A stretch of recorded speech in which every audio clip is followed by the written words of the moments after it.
If you'd like to remove a bank account from Amazon, today's video I'm going to show you how you can do it. So first thing first, you can either follow this screen with your phone application, or you can also use a web browser. In my case, I'm using a web browser. So at the top of your browser, type in Amazon login.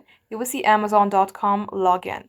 Click onto that link and get logged into your specific Amazon account where you have saved a card and which you would like to remove. At the section, tap on three-bar icon, select your account. Now here, scroll all the way below and under your account, tap on see all account. As soon as you do so, you have to scroll below again. Under payments, tap on your payments and get yourself onto wallet tab. And likewise, if you have added any card, you will be able to see it right here. You will also see an edit button. Tap on to edit and remove your card. Just like so guys, this is how easy it is. Thank you for watching.